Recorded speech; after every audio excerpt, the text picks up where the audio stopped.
یہ کہیں کہ میرا کام ہے بیٹھنا، بس مجھے بیٹھنا ہے، اور بیٹھیں زیادہ دیر کے لیے۔ غلطی کیا کرتے ہیں ہمارے دوست کہ مراقبہ کرتے ہیں 3 منٹ کا، 5 منٹ کا۔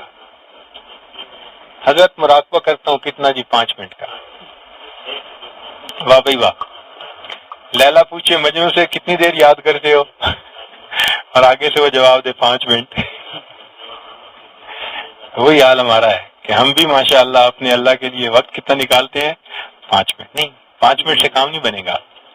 دیکھو کچھ ایسے کام ہوتے ہیں کہ جن میں مقدار کا تعلق ہوتا ہے۔ مثال کے طور پر بخار ہو گیا، ڈاکٹر نے آپ کو 10 گولیاں دی اور کہا جناب صبح شام ایک گولی کھائیں، 5 دن کا کورس ہے اینٹی بایوٹک کا، بخار اتر جائے گا۔ آپ نے کہا اچھا بھی کھانی تو ہے نا 10 گولیاں، میں 1 گولی روز کھا لیتا ہوں۔ آپ نے 1 گولی کھاتے کھاتے 10 دن میں مکمل کر دی، بخار پھر نہیں اترا۔ اب آپ ڈاکٹر کے پاس گئے، جناب بخار نہیں اترا، 10 گولیاں تو ساری کھا لی۔ وہ کہے گا کہ نہیں، تم نے دوائی تو ٹھیک استعمال کی مگر روزانہ کی مقدار ڈبل ہونی چاہیے تھی، وہ آدھی تھی، اس لیے بخار نہیں اترا۔ اسی طرح مراقبہ کرتے ہیں سالک 5 منٹ، ہاں اگر 5 کے ساتھ 0 لگاتے نا اور 50 منٹ ہو جاتا تو بخار اتر جاتا۔ اس میں مقدار کا تعلق ہے۔ بیٹھے بغیر کام نہیں چلنا۔ دیکھیں دنیا کے جتنے بھی حکام اور بڑے ہوتے ہیں نا، ان سے ملاقات کے لیے کوئی کوشش کرے تو اس کو انتظار کرنا پڑتا ہے۔ حوالدار سے ملو تو بیٹھو انتظار کرو جی، صاحب فارغ ہوتے ہیں۔ ڈی سی سے ملو تو انتظار کرو، اور وزیر سے اور انتظار، اور اگر وزیر اعظم سے وقت لینا ہو تو میرے خیال ہے مہینوں کا انتظار کرنا پڑتا ہے، تب جا کے وقت ملتا ہے۔ تو پھر رب کائنات بھی تو بٹھاتے ہیں نا، بھئی تم مالک حقیقی سے ملاقات چاہتے ہو تو ذرا بیٹھو نا انتظار میں۔ اب ہم انتظار کرنے سے جو ہے وہ گھبراتے ہیں، اس سے گھبرانا نہیں ہے، بس بیٹھ جائیں، ہمارا کام ہے بیٹھنا۔ پہلے دن آئیں گے 100 کے 100 برے خیال، لیکن جب 2-4 دن بیٹھے رہیں گے نا تو 99 خیال برے، مگر ایک خیال اس میں اللہ کی طرف والا بھی آئے گا۔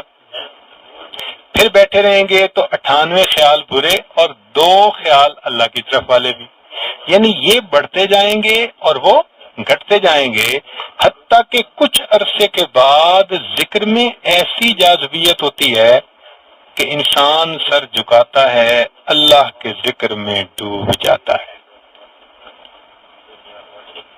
دل کے آئینے میں ہے تصویر یار، جب ذرا گردن جھکائی دیکھ لیں، ان کو ایسے محسوس ہوتا ہے۔ تو یہ کیفیت ایسی ہے، بیٹھنے سے ہو جاتا ہے۔ اچھا اس میں بیٹھ کے کرو مراقبہ، اگر کوئی واقعی تنگی ہو رہی ہے، تھک گئے ہو، تو بھائی لیٹ کے کر لو، ٹیک لگا کے کر لو۔ الذین یذکرون اللہ قیاما وقعودا وعلی جنوبہم، اللہ تعالیٰ نے تینوں حالتوں میں ذکر کے لیے اجازت دے دی ہے۔ بیٹھنا مقصد ہے، تو بیٹھ کے آدھا گھنٹہ پونا گھنٹہ بیٹھا رہے۔ اچھا شروع میں محسوس ہوگا یہ گردن میری ٹوٹ جائے گی، تو نفس کو کہیں کہ بھائی ٹوٹنے دے، ٹوٹتی ہے تو ٹوٹنے دے، کوئی بات نہیں، نہیں ٹوٹے گی۔ جو گھنٹوں مراقبے کرتے تھے ان کی نہ ٹوٹی، ہماری منٹوں والوں کی کیا ٹوٹے گی؟ تو اس لیے ایسے پریشان ہونے کی ضرورت نہیں ہوتی۔ اچھا کئی لوگ بیٹھتے ہیں نا تو ان کو اپنے پاؤں جو ہے نا فوراً سن ہوتے محسوس ہوتے ہیں، اس سے بھی مت گھبرائیں، اس لیے کہ جب انسان بیٹھتا ہے تو اس کے جسم کا وزن اس کی پنڈلیوں پہ آتا ہے، تو پنڈلیوں کے اندر خون کی شریانیں ہیں، وہ شریانیں جو دبتی ہیں تو بلاکیج ہوتی ہے، اس بلاکیج کی وجہ سے درد ہو رہا ہوتا ہے۔ مگر اللہ نے ایسا سسٹم بنایا ہے انسان کا کہ اگر راستہ بلاک ہو گیا ہے نا کسی وجہ سے اور خون نہیں جا رہا، تو دماغ خود بخود بائی پاس بنانا شروع کر دیتا ہے، بائی پاس۔ اس لیے جو بندہ متواتر ایک جگہ بیٹھا رہے تو اس کے بائی پاس راستے بن جاتے ہیں، پھر اس کو تکلیف ختم ہو جاتی ہے۔